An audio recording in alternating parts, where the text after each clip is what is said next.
ಬಂಗಲೆ ಗುಡ್ಡಕ್ಕೆ ಹೋಗಿ ಯಾಕೆ ಆತ್ಮಹತ್ಯೆ ಮಾಡ್ಕೋತಾರೆ? ಆತ್ಮಹತ್ಯೆ ಮಾಡಿಕೊಳ್ಳೋದಕ್ಕೆ ಅಲ್ಲಿಗೆ ಯಾಕೆ ಹೋಗಬೇಕು?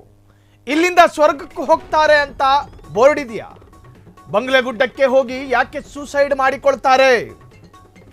ಆತ್ಮಹತ್ಯೆ ಮಾಡಿಕೊಳ್ಳೋದಕ್ಕೆ ಅಲ್ಲಿಗೆ ಯಾಕೆ ಹೋಗಬೇಕು? ಇಲ್ಲಿಂದ ಸ್ವರ್ಗಕ್ಕೆ ಹೋಗ್ತಾರೆ ಅಂತ ಏನಾದರೂ ದೈವಿಕ ಬೋರ್ಡ್ಗಳೇನಾದರೂ ಇದಾವ? ಇಲ್ಲಿ ಬಂದು ಏಕೆ ಮಡಿಕೆ ಇಟ್ಟು ವಾಮಾಚಾರ ಮಾಡ್ತಾರೆ, ಅರ್ಥಾತ್ ಇಂದ್ರಜಾಲ ಮಾಡ್ತಾರೆ? ಇದರ ಹಿಂದೆ ಯಾರೋ ಇದ್ದಂತೆ ಕಾಣ್ತಿದೆ, ಸುಮ್ಮನೆ ಈ ಕೆಲಸ ಮಾಡಿಲ್ಲ. ಸಾಕ್ಷ್ಯ ನಾಶ ಮಾಡುವವರು ಯಾರೋ ಇದ್ದಾರೆ, ಅರ್ಥಾತ್ ವಿಟ್ನೆಸ್ ಇಲ್ಲವಾಗಿಸೋದಕ್ಕೆ ಧರ್ಮಸ್ಥಳ ಮಂಜುನಾಥ ಸ್ವಾಮಿಯೇ ನನ್ನನ್ನು ಕರೆಸಿಕೊಂಡಿದ್ದು. ಧರ್ಮಸ್ಥಳ ಫೈಲ್ಸ್ ದೂರುದಾರ ಜಯಂತ್ ಸ್ಫೋಟಕ ಹೇಳಿಕೆ. ಬಂಗಲೆ ಗುಡ್ಡಕ್ಕೆ ಹೋಗಿ ಯಾಕೆ ಆತ್ಮಹತ್ಯೆ ಮಾಡಿಕೊಳ್ತಾರೆ?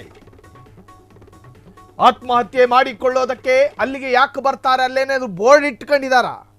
ಈ ಪ್ರದೇಶದಲ್ಲಿ ನಿಮ್ಮ ಆತ್ಮಗಳನ್ನು ವಧೆ ಮಾಡ್ಕೊಂಡ್ರೆ ನೀವು ನೇರವಾಗಿ ಸ್ವರ್ಗಕ್ಕೆ ಹೋಗ್ತೀರಾ ಅಂತ ಹೇಳಿ ಏನು ಬೋರ್ಡೇನೂ ಇಲ್ವಲ್ಲ. ಸೊ ನನ್ನನ್ನು ಮಂಜುನಾಥನೇ ಕರೆಸಿದ್ದು.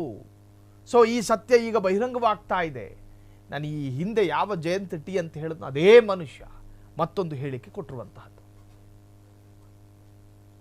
ನನ್ನದೊಂದು ಪ್ರಶ್ನೆ ಅಂದರೆ, ಆ ಗುಡ್ಡ ಅಂದರೆ ತುಂಬ ಹೈಟ್ ಇದೆ, ಎತ್ತರಕ್ಕೆ ಹತ್ತಿ ಹೋಗಬೇಕು.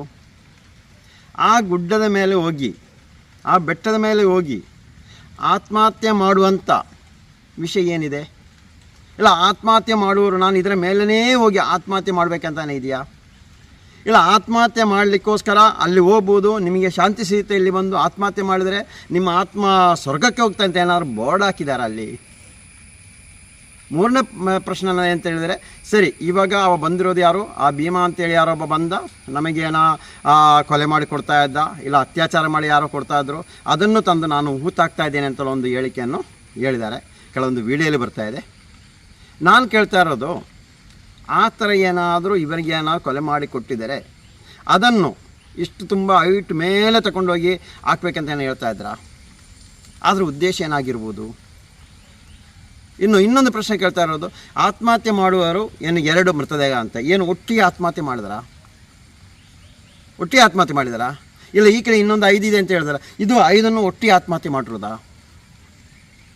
ಇನ್ನೊಂದು ಪ್ರಶ್ನೆ ಕಾಡ್ತಾ ಇರೋದು, ಇವಾಗ ಅಲ್ಲಿ ಏನೋ ಮಡಿಕೆ ಏನೋ ವಾಮಾಚಾರ ಮಾಡುವಂಥ ಮಡಿಕೆಗಳಿತ್ತಂತ, ಆ ಮಡಿಕೆ ತರೋ ಉದ್ದೇಶ ಏನು? ಇದು ಯಾರು ತಂದಿರೋದು? ಇದು ಯಾರಾದರೂ ಇದರ ಹಿಂದೆ ಯಾರೋ ಒಬ್ಬರು ಇಲ್ಲದೆ ಈ ಕೆಲಸ ಎಲ್ಲ ಮಾಡಲ್ಲ. ನಾನೊಂದು 8 ತಿಂಗಳ ಹಿಂದೆ ಒಂದು ವಿಡಿಯೋ ಮಾಡಿದೆ. ನಾನು ಇಲ್ಲಿ ವಾಮಾಚಾರ ನಡೀತಾ ಇದೆ, ಅದರಿಂದ ಇವರಿಗೆ ಅಭಿವೃದ್ಧಿ ಮಾಡಲಿಕ್ಕೋಸ್ಕರ ಈ ರೀತಿಯನ್ನು ಮಾಡ್ತಾ ಇದ್ದಾರೆ ಎಂಬುದನ್ನೊಂದು ಮಾಡಿದ್ದೀನಿ ನಾನು. ಅದು ನಮಗೆ ಹಿರಿಯರು ಮತ್ತು ಅಲ್ಲಿ ಸ್ಥಳೀಯರು ಹೇಳಿದ ಪ್ರಕಾರವಾಗಿ ನಾನು ಹೇಳಿರೋದು. ಏನು ಬಾಯಿ ಬಂದಂಗೆ ನಾವು ಮಾತಾಡಲಿಕ್ಕೆ ಹೋಗಿಲ್ಲ. ಆಗಿರೋ ಘಟನೆ ಹೌದು, ಆದರೆ ಇವರು ಸಾಕ್ಷಿ ಸಮೇತ ಇಲ್ಲದೆ ನಾಶ ಮಾಡ್ತಾ ಇರುವವರು ಆ ಗ್ರಾಮದಲ್ಲಿ ಯಾರೋ ಇದ್ದಾರೆ. ಇವಾಗ ನಾವು ಕೇಳ್ತಾ ಇರೋದು, ನನ್ನದೊಂದು ಪ್ರಶ್ನೆ ಅಂದರೆ, ಆ ಗುಡ್ಡ ಅಂದರೆ ತುಂಬ ಹೈಟ್ ಇದೆ, ಎತ್ತರಕ್ಕೆ ಹತ್ತಿ ಹೋಗಬೇಕು. ಕ್ಷಣ ಕ್ಷಣದ ಸುದ್ದಿಗಳಿಗಾಗಿ ಫ್ರೀಡಂ ಟಿವಿ ಸಬ್ಸ್ಕ್ರೈಬ್ ಮಾಡಿ, ಲೈಕ್ ಮಾಡಿ ಹಾಗೂ ಫಾಲೋ ಮಾಡಿ. ಹೊಸ ಸುದ್ದಿಗಳ ನೋಟಿಫಿಕೇಶನ್ಗಾಗಿ ಬೆಲ್ ಐಕಾನ್ ಮೇಲೆ ಕ್ಲಿಕ್ ಮಾಡಿ.